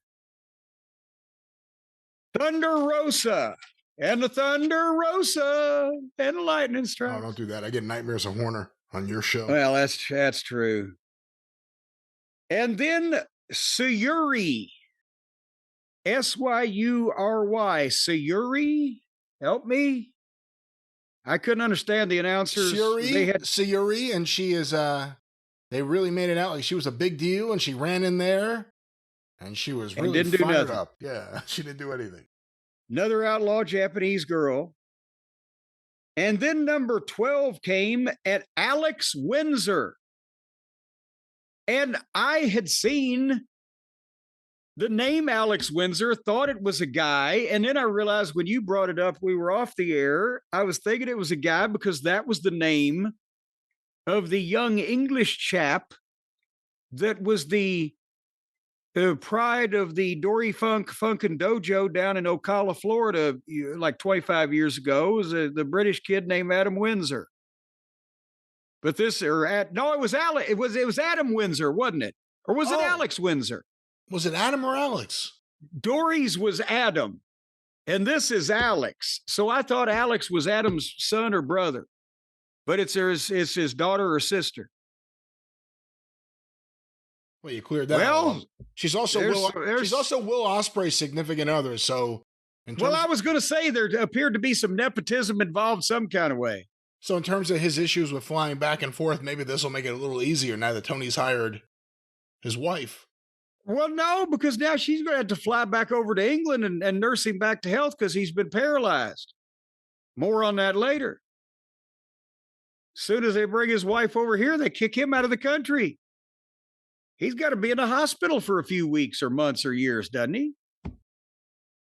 Anyhow, we were 30 minutes into this thing. Mina Mellons went for the figure 4 on Alex. Athena went to the top rope, and they tried to do a deal where when Mina was turning to step over and through on the figure four, that Athena would come off the top rope. And she did with something where on the way past Mina, she grabbed her head on the way down and crashed and burned next to Mina, with Mina kind of being jerked down on top of her. And then Athena got up all proud of herself, like, I didn't do that, and hooked her legs 1, 2, 3. So Athena won, but, it looked like she had just kind of hurt herself there instead of the other young lady. Did you catch that, Brian? Yeah, I caught that. And Athena's someone that people who watch Ring of Honor have wanted to see elevated, and she's been under contract and not really on AEW TV at all. Just Ring of Honor, and now she's guaranteed a title shot, so maybe Tony's ready to do something with her. Well, you shouldn't put it like that. That sounds in some way vulgar. Tony's ready to do something with her now. You know what I mean. Tony's not a vulgar guy. Well, speaking of vulgarity, the booking malpractice in this thing, the next match, at least we didn't get screwed on the finish, but holy jumping Himini. It was the tag team title 3-way match. And again, in keeping with the big entrances, the Hurts got two rappers, twice as bad as one. I don't know who they were, but I bet they were somebody. And then MJF, or not MJF, but MVP had the microphone and cut a promo on their way to the ring. But Brian, was it poorly mic'd on the broadcast, or he was kind of in a rap vein, so I don't know what the fuck he was saying anyway, but it sounded like he wasn't stuttering or anything. Could you hear him? I actually missed part of the entrance because I ran into the other room real quick to get a drink before the match started. So somebody might... Now, don't be one of these people that listens to the goddamn thing on headphones. If you were watching it on television, was MVP's delivery mic'd properly? But nevertheless. And then here came Hong Kong Phooey and Kevin Knight. Then here came Cage and Nick Plain and Nick Plain's mom and Pip Sabian. And we get the bell. And we were afraid that they were going to pull some kind of funky like a monkey business and take the belts off the Hurts without beating them. They at least didn't do that, but the fact that they were in this match, it was sad, unfortunately. But the Hurt Syndicate, for the most part, beat up all of them. If there was people being thrown around, the Hurts were throwing them around. At one point at the start, they were all on the floor. There was nothing happening in the ring. Finally, they got in there. And that FTR on color, I got to be honest with you. I think I would root for Pockets to kick the shit out of Hong Kong Phooey. I cannot stomach the sight of him. It's an insult to me visually that Spitball is on this program. And then the Hurts had to bump for the children. Go ahead. He's a 4th-degree black belt. I'd like to give him the 3rd degree about... You hate him more than Orange Cassidy? Yes. Wow. Yes, I do. That's kind of stunning. I believe I do. Because it's just, at least Pockets didn't look cheerful. So Bailey looks like, I know I'm a nerdish douchebag and I'm proud of it and it makes me happy. Rather than Pockets was like, yeah, I know I'm just an insignificant, bland piece of shit, but I'm kind of resigned to it. Anyway, at one point, Shelton Benjamin Germaned Spitball over the top rope onto 3 guys, but They were just doing a lot of stunts, the typical three-way thing. They tried to break Nick Plain's neck once and then did more dives on him. And then finally, Lashley threw Christian Cage into FTR sitting there at color and knocked them all over. And then Dax got up and Lashley pie-faced Dax so that FTR got mad and came to the apron, but Lashley shoved Christian into them so it would knock them off the apron and then speared Christian 1, 2, 3. So the Hurts did win. At least they got out of there before the bullshit started. But FTR and Stokely got in the ring, and there was some conversation or discussion or maybe even argument going on with Nick and Pip.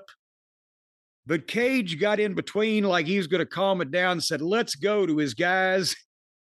And then Nick jerked Cage around and gives him the unprettier.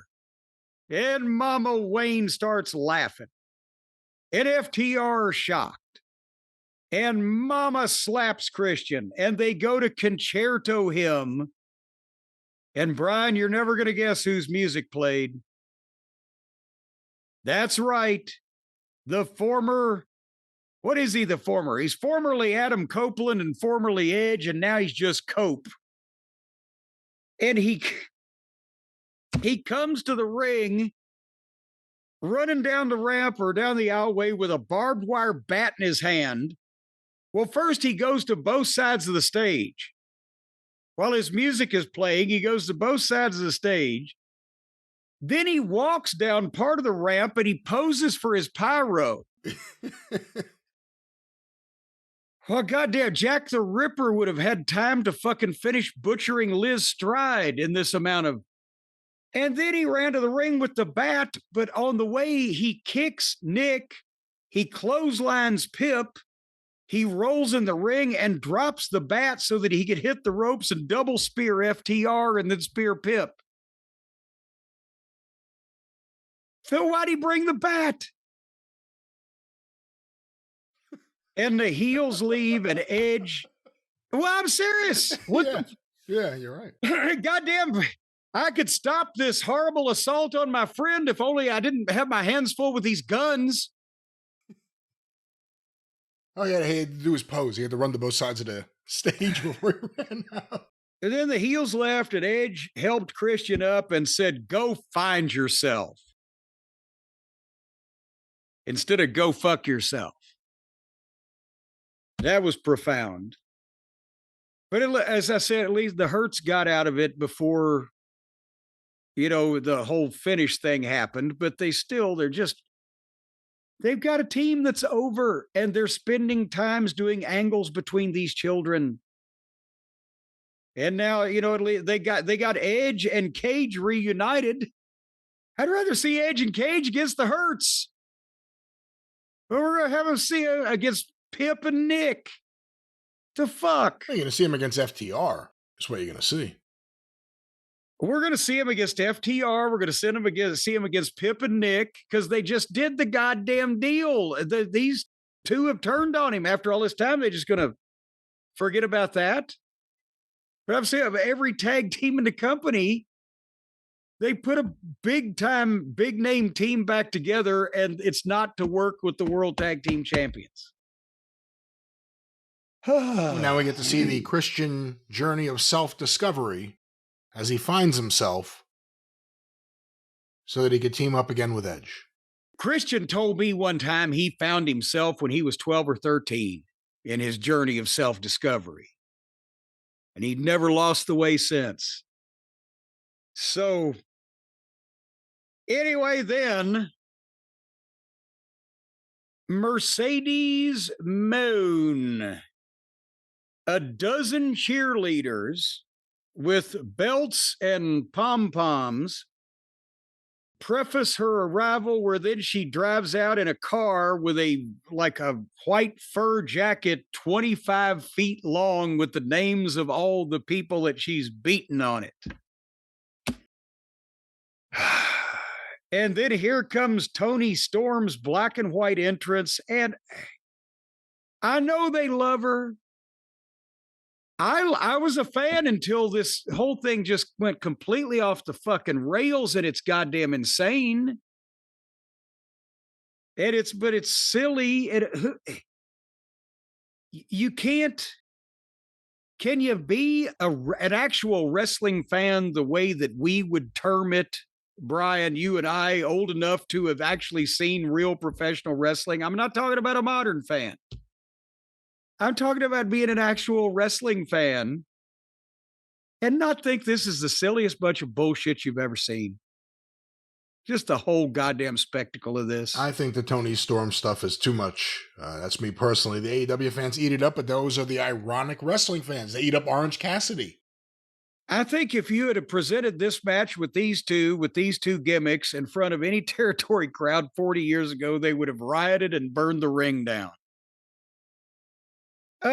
Toni Storm ain't a bad worker. As I said, her gimmick, blah, the whole thing. I know that's why they like her, so I'll give her that. But Mercedes can't work or talk or act except like a stuck-up bitch, and they don't really love her like they love Toni, so I don't have to give that to her.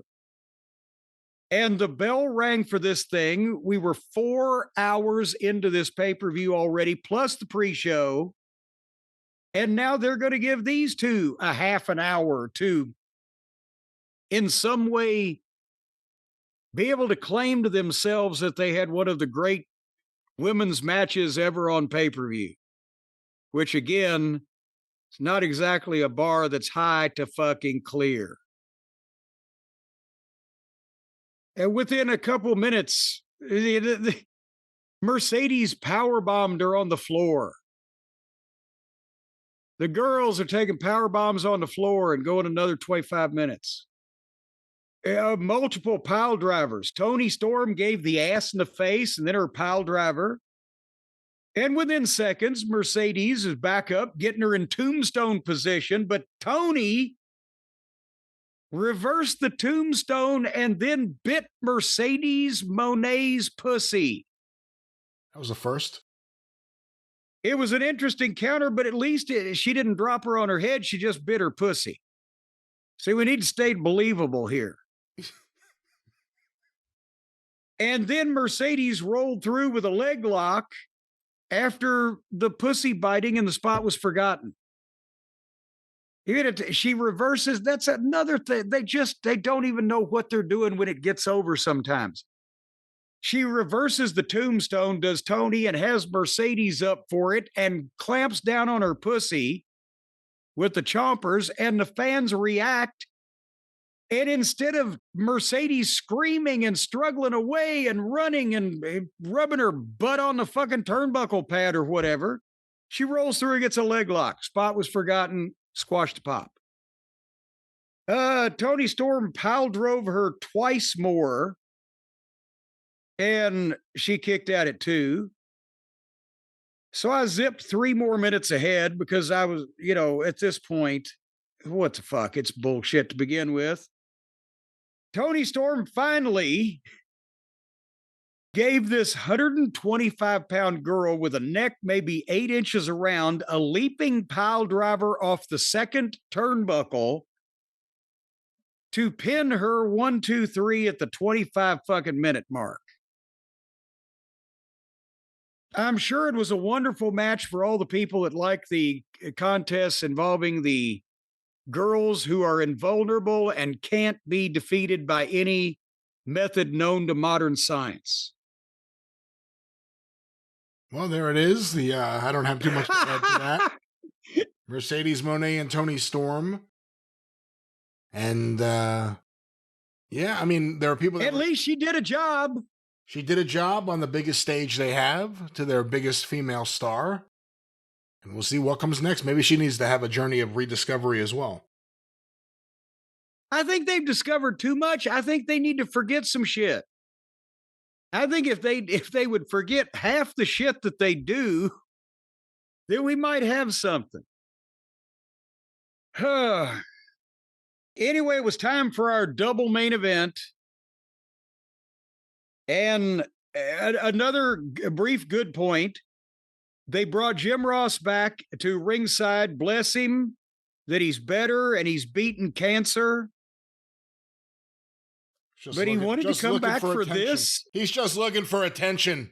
Oh, come on, Rick. He's just looking for attention. But is this, you know what? I would have used this as like the reverse type of incentive. It's like, Jim, if you don't do all your treatments properly and beat this thing, we're going to make you go to All In. That's what but anyway. So they bring him out for Oblada versus Kenny, the dream match. And I had to, at the time, I even wrote this down where I wouldn't forget to say it.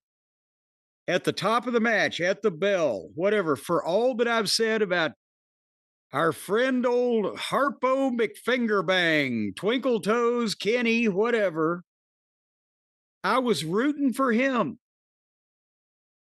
Because even though he's a horrible baby face with a douchebaggy attitude and a blasé promo and the finger pointing and the gesticulating and the video game horse shit, at least he has in the past busted his ass. But to reward Okada in this for his laziness and lack of performance and boring ass matches and no promos, I think that would be too much. So I was on the side of Kenny Olivier in this one. It's come to this, Brian. Wow. It's the only principle. The only Anderson principle. When he's at Cornette, I used to think you were a dumb fuck, but so many other dumb fucks have come along that are worse. You've moved up the ladder without doing anything. Let me ask you, what has Okada done since arriving in AEW that would get him over with anybody that has never seen him before? What? I don't think anything. One promo that wasn't him just saying bitch and standing around acting goofy. One good match, even to the standard of good match that the AEW fans hold. One time that he's worked hard. One great angle that you would remember that wasn't just overly long and slow and bleh. He is the laziest wrestler being paid a lot of money in the fucking world, I think. So here came the entrances again. And again, remember I said, well, before the ninjas, I thought it'd be Okada and it was the English soccer hooligan. Now we had singing druids. The robed druids were singing choir music.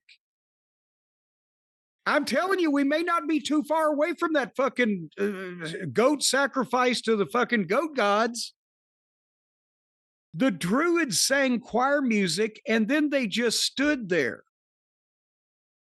And some more rotten music played, and it was worse than Mystico's.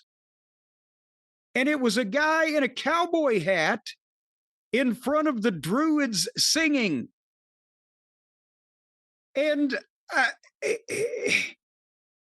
wouldn't the cowboy be for Paige?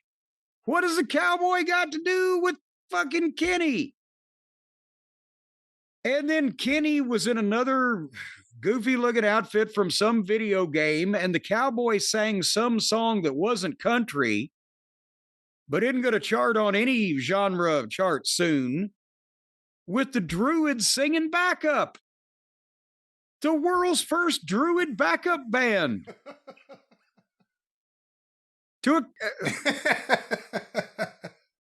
So this Fruit of the Loom song wouldn't stop from this cowboy that was being backed up by druids that was singing a video game character to the goddamn ring. And then Justin Roberts, who was dressed like a maitre d' at fucking Ciro's, did the intros. And we were 4.5 hours into the show plus the pre-show. And you just know they're going to go a while here. And I thought the blonde hair on Okada was goofy until now that I see with the dark hair, he just looks like they found a guy working at the car rental desk. And, you know, we talk about how the WWE fans go crazy over paying high prices and getting very little. But if Okada is in any way a dream match right now, you lead a boring fucking life, because this is the equivalent. The first 3 minutes of this thing looked like when Kenny used to have the matches with the blow up sex dolls. He was trying, but the contribution from the opponent was somewhat limited. It's like he's just trying to move a sack of wheat around. And I don't know what they thought. Again, even if they were getting the Okada from 8 or 10 years ago or whenever he was not this, how is that going to make any money in the United States? He can't cut a promo. He's got no personality. He has no psychology for American wrestling, that's for sure. It's just the same Japanese shit that got him over with that crowd 10 years ago when he could do it better. And that's a different product entirely. So why did they think that they should pay him millions of dollars even if he wasn't broken down and would actually make an effort? How the fuck did they think he was going to be a star here? Tony was a big fan of him in New Japan. He was really one of the MVPs of New Japan when New Japan was last good. Well, they didn't do anything that we hadn't seen in the previous 5 hours, but they did do it lighter and slower. Kenny was trying.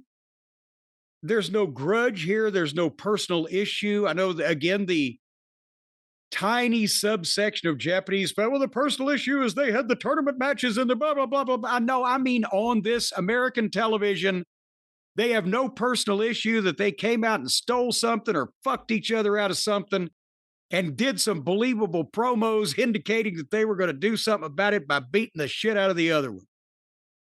So how can that be a goddamn main event on a fucking pay-per-view when it's just two broken down guys that used to have good matches and can't neither one of them talk? And it's a shame for Kenny because English is his first language. But the more you hear him speak, the less you want to hear him at all. You know, Okada's got a nice drop kick, but I've got a better elbow off the top rope. He just collapses. This match, I've been in court where time passed faster. And this late in the show, they're not having a classic for the fans. They're just being indulgent. Or actually, Tony told them, yeah, go all night because we want to try to sabotage the network television show we're up against. At one point, Kenny was punching him, but he didn't sell it or register it, so it just looked like fake punches. Kenny was trying harder with the knee lifts, but again, sack of wheat principle. Kenny kind of full Nelson suplexed him off the top rope, but they both fell awkwardly. It was dragging about 25 minutes in when Rocky Romero came to the apron, but Ibushi, who had been down there checking on Kenny, leveled him. Don distracted Kenny. Okada and Kenny went back and forth. Kenny hit the one-winged fairy. 1, 2, Don pulled the referee out. And then Kenny calls for another referee, which is Aubrey Ed.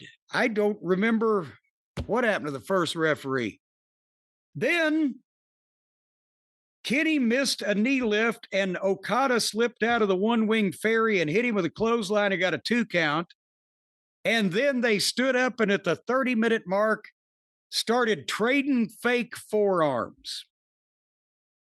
And then, Brian, guess what happened?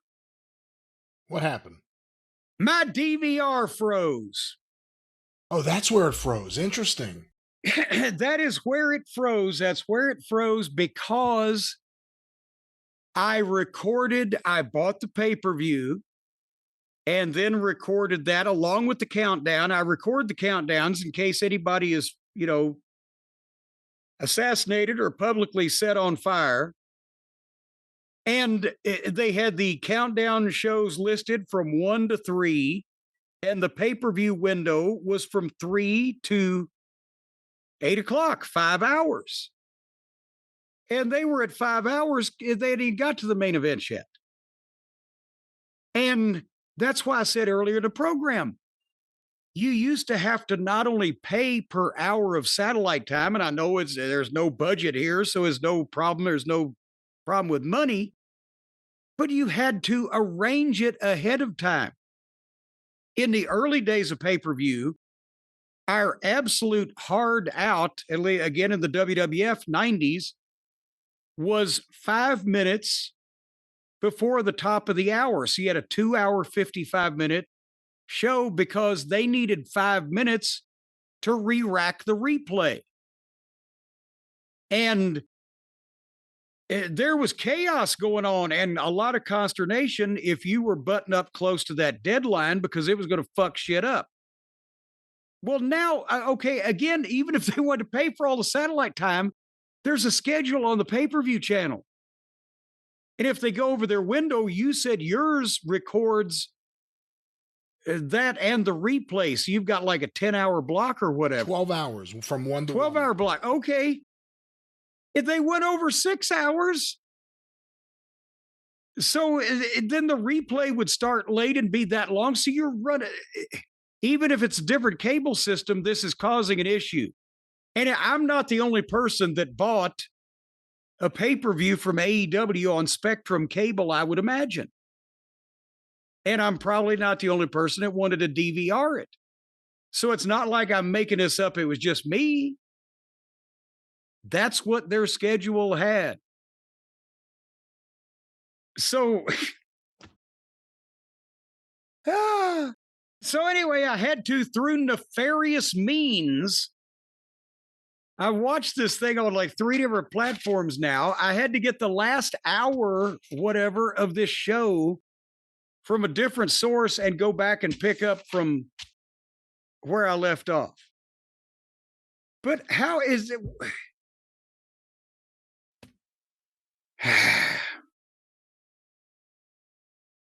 Pretty soon, people are going to ask what days the AEW pay-per-view is, even though it's one show. So when your DVR cut off, that's when Saturday night's main event was going on the air, right? Yes, because they're at the top of 8 o'clock. Yeah. Yeah. So again, if they out of their minds and think that they were going to take viewers away from NBC network television in the last hour of a pay-per-view that if you were going to buy, you would have already bought, you'd already be watching, or suddenly again, oh shit, I better catch the last 45 minutes of that pay-per-view rather than this free network television show that's just starting. So back to Kenny and Idiot. Kenny did the faces and the finger pointing, and they traded some shit for 45 seconds or so, and then Okada hit another clothesline. 1, 2, 3.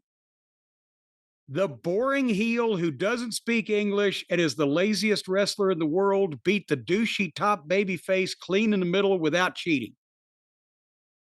Is Okada blackmailing somebody? I'm wondering. Is he connected with the Yakuza? Well, no, I don't want to say that, but maybe Callis. Does Tony Khan still have all his fingers? Maybe an extra one. No, Hotchkiss got his sewn back on. I mean, I told you I thought Okada was going to win. I don't know how many more matches. You watch Kenny. It's not comfortable. He looks like he's in a lot of pain. His head is like gigantic. But he worked harder and better than Okada here. Yeah, he does probably all the time. But Okada will be able to make all those dates. And Okada will be able to do lots of different things that Kenny Omega right now can't. Okada will be able to make those dates all right.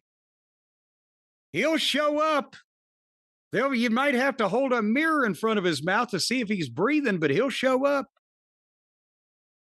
Was there too much interference?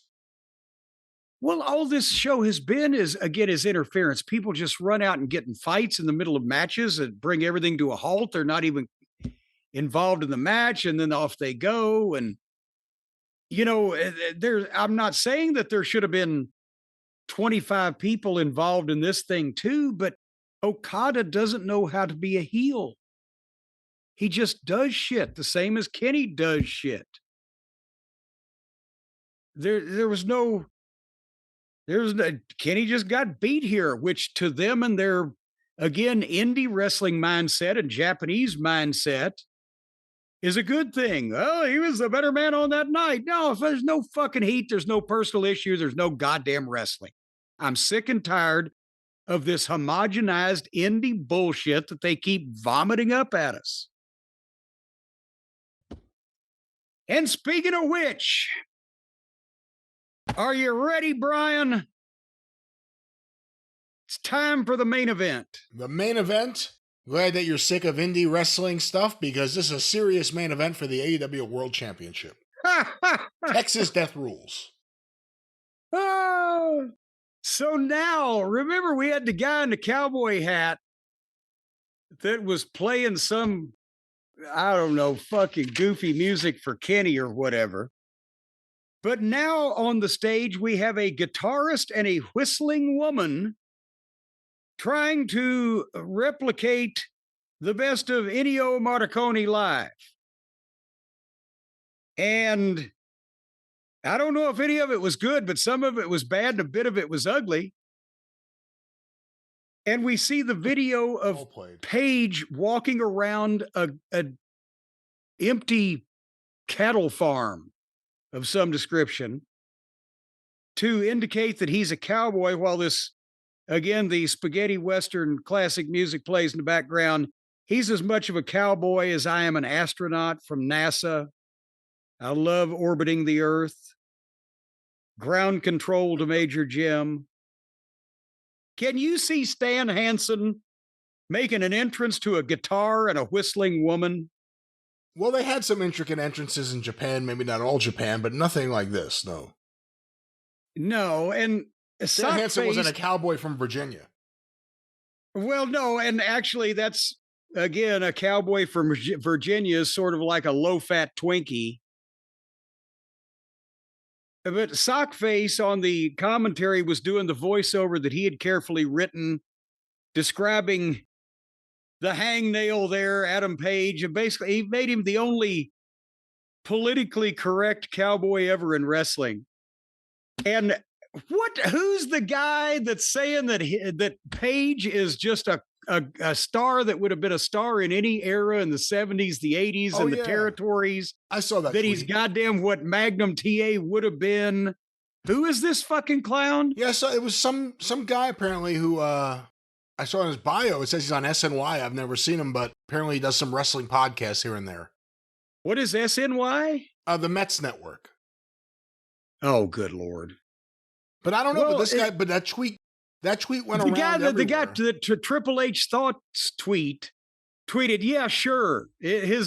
He'll go into business for himself on live TV. He's got butterfly jeans and a fucking fake cowboy that would certainly get over in any era. I didn't do that tweet justice, but I retweeted it because I didn't want to steal his material.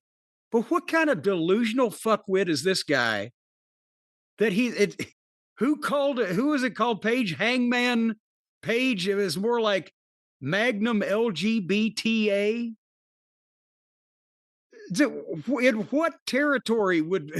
In what era would Harley Race and Bruno Sammartino have main evented against Adam Page? Well, I think the thing is that he's making a comment about someone he personally likes, but he doesn't know anything about wrestling before probably the 90s.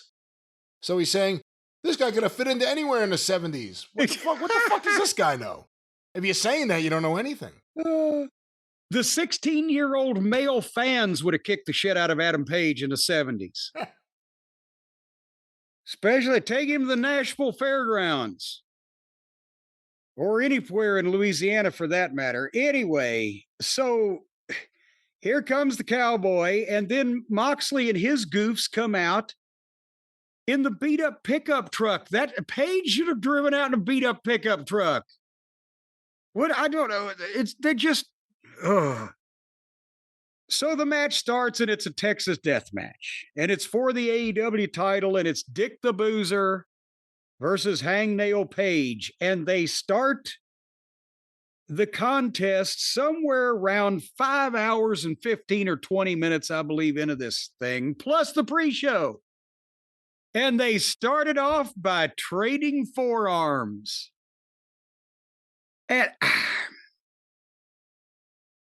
it's like it's a rib. It's like it's a rib. And then Page is on him. They go in the corner. He fights like a pissed off teenage girl over there. The fans were booing anything that Moxley did because they didn't want to see him. And they definitely don't want to see him win this thing. But then they each got a fork. And again, Moxley actually had Page stab him in the head with the fork about 20 times and puncture his head so he would start bleeding. Now, he augmented it later on with a blade because the fork didn't do that. But no, that was real. Because this guy, somebody needs to do a mental evaluation. He has one of these self-harm fetishes, or he thinks he's some goddamn famous psychopath serial killer. He fantasizes about that Nick Gage garbage. And he's been to, we know why he flunked out of the WWE because of the mindset that he has, but he's been there. He didn't learn anything. 2 guys he was with left him in the fucking dust. But now he's here with a bunch of marks to support him in the locker room and tell him how great he is. And a fucking feckless boss who will let him do any kind of distasteful, low-class bullshit. This is what you get. And said before in the show, in the old days, the guys would do the hard way, get a black eye to make fucking people believe the business. Now, everything about both of these guys has told everybody this is all completely fake. It's all prearranged. We're cooperating with each other, but we're really going to slice each other up. So at the same time as they're calling attention to how fake wrestling is, they're really hurting each other and making each other look like goddamn subhuman sideshow fucking freak dwellers that like to inflict punishment on each other before they bite the head off the fucking live chicken.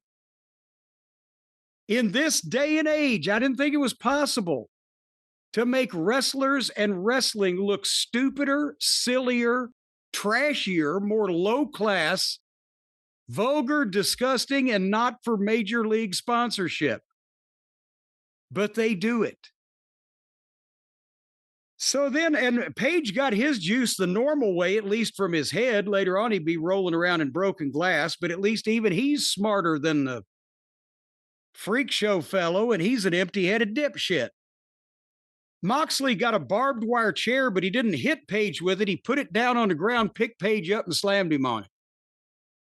And do you think he did crack with Nick Gage to train for this and come up with the ideas for it, or? No, I think these were his sober thoughts.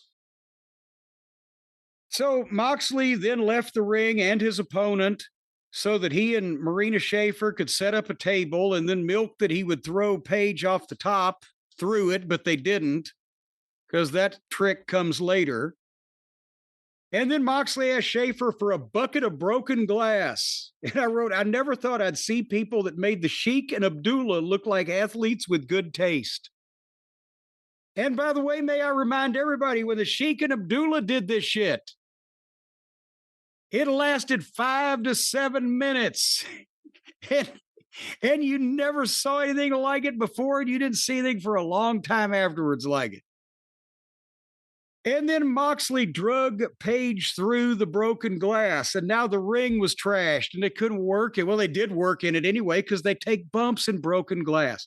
There was a pile driver on the glass. Page then clearly helped climb up the turnbuckles so that Moxley could try to powerbomb him through chairs, but Page blocked it. Moxley raked some barbed wire over Page's back, and then Moxley turned his back and waited for Page to set the chairs up so that he could powerbomb Moxley onto him. And then Wheeler Useless came in and just nailed Page with a chair, but Page didn't sell it and knocked Wheeler out. And then Marina Shafir interfered. So Page gave her a Death Valley driver off the apron through the table. Did you see that particular movement, Brian? Well, of course I did. That was a big part of the match. Did you see what Page did to take care of himself and not her? What did he do? The Death Valley driver, he turns her, he jumps off the apron, he landed on the table and broke it and got his fall cushion, but he put her just past the table. So her momentum was still going and she took the move right on the floor. Fucking idiot. And again, these are women, you stupid fucks. In storyline, it's ridiculous and it's not fucking proper in real life. Anyway, so then they took some more bumps in the glass until Claudio got in and beat up Page, and then Wheeler beat up Page. Jim Ross's line there was, I know it's no DQ, but use some logic. Then they pulled out another table, but Osprey came out and beat up Claudio and Wheeler, but Gabe Kidd stopped Osprey and gave him a pile driver on the floor, and then they got a chair and they put the chair around his neck and Pillmanized Osprey's neck on the floor with the chair. And I'm like, so what the fuck? They've crippled their top babyface now. They just carried Samoa Joe out the same way, and then all came to a halt. There's a bunch of these morons wandering around the ring, just standing there staring. These two idiots in the match are bleeding all over themselves, just laying around. The doctors have to come over and attend to Osprey and get the stretcher. And then Moxley and Page start their match again. They do a suplex off the apron through two tables covered in barbed wire. While on the other side of the ring, Osprey's getting taped to the backboard and wheeled off in a goddamn ambulance, or not the wheeled off on the stretcher. But then there's nothing happening again. And now Osprey is taken out. The other heels are all standing around on the floor. Moxley and Page get back in the ring and they trade forearms.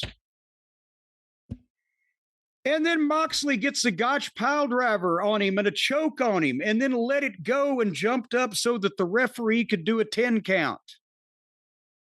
And of course, at 9, Page jumped up to his feet. So then Moxley gave him a double arm DDT finish on the barbed wire chair. And the referee got to 9.5. Now they've gone so long, Page's gig had already dried up. So then Moxley asked for a plastic bag and Useless got in and handed it to him, and everybody just wandered around. And as he's got the plastic bag, suddenly, Brian, have I exaggerated anything so far? Just so the people know it's not just me. No, not yet. No. Well, on the screen, it was Darby Allin from the mountaintop. I'm on the Canaanites. A video he took on Mount Everest. Say, I'm coming to get you. And then, while they're looking at the Darby on the screen, looked like he was near death on his fucking mountain. This stupid moron climbed on a billionaire's goddamn paycheck. Bryan Danielson jumps in the ring with a mask on and fucking gives the big knee to Wheeler and pulls the mask off and does the yes, yes, yes. And then Danielson kicked the shit out of the heel Stooges all over ringside. But while everybody was watching that, they started lowering Darby from the ceiling. And they got a shot of it and the announcers called it. But this was before the fans were seeing it because they're still watching Danielson chase these other son of a bitches out of there. And then Darby is down on the ground now, and Moxley stares at him, and Page hit Moxley with the buckshot. And Darby gave a coffin drop off the top rope to all the heels on the floor, and they all fought off. And you'll think, well, here's the perfect time for the finish. Page hits another buckshot. And then he gives him a dead eye off the apron through a table to the floor. Got to be the finish. Referee counts. Adam Page back in at 3. At 9, Schaefer goes around, hooks Moxley, picks him up. He stood up when she put her hands on him. And she yelled, "Fuck you" at Page. It goes on. Because now the Hardley boys are in the ring. And they double super kick and double shitty knee lift Adam Page. And that leaves him a sitting duck for when Moxley and Schaefer pull out the bed of nails. And Dave, if you defend this bullshit like you always do with, well, I don't like it, but it works for this audience, fuck you, pal. You're as bad as a maggot trying to defend Trump. You just won't admit the fucking truth. Your boys have shit the bed. This has gone too far. This is a complete train wreck of a presentation. I don't care if they sell 100,000 tickets a day. This is a bad show that gets worse. Deal with it. So then Page crawled over to the bed of nails and got in position and stood or kneeled stock still so that Moxley could curb stomp him on the bed of nails, then hit him with another double arm DDT on the bed of nails, and Page got up at 9.5. Then Moxley said fuck a lot and told Schaefer to get the briefcase, and she went over to the ringside table and got it, but when she turned around, she realized that she was handcuffed to the railing, and from behind the table and barricade, Prince Nana stood up and revealed that he had handcuffed her. And she couldn't get loose. And that's when Swerve came down and leveled the buckaroos with a logging chain and tossed the chain into Page. So the Page, he hit him with the chain. He looked like he was trying to put it around his neck and do the finish, but I think Moxley said, no, you got to hit me with a buckshot first so I can bump on a bed of nails. So they fought around for a minute that, and finally buckshot, he takes a bump on a bed of nails. And then he wrapped the chain around Moxley's neck and threw him over the top rope and hung him, and Moxley tapped out. And the fans were overjoyed that they were rid of Dick the Boozer, who was the only one on the roster who can make it look preferable that Adam Page would be the world champion. And then Page struggled to get the briefcase open and finally started crying. We were all crying at this point. And pulled the belt out, and there it was. Yeah, big pop from the fans, and I think that's what it was. They were hoping that's it. No more of this Moxley Death Rider shit. I mean, what? Not even the fact that it's a bad fake show, and it's stupid, and it's silly, and it's preposterous, the levels and the overdone stunts that they go through. Why can't they realize they're just shooting themselves in the foot? Because they just have to do more and more. And I'm pretty sure they can't do more and more. They may think they can. They'll find out. But if people are just watching this to see goddamn injury and chaos, you want worked chaos without injury. You don't want endless chaos with people fucking themselves up. And this is what these marks have done to this company, this presentation, and themselves. 7 hours. Endless. Over and over. I've made my point. Well, a major success for AEW, all in Texas. A big walk up, 30,000, give or take, in the building. Well, no, the walk up wasn't 30,000. No, not a 30,000. The whole crowd was, yeah. That's right. But a lot of moments to make the fans feel happy, like maybe the company's listening to us.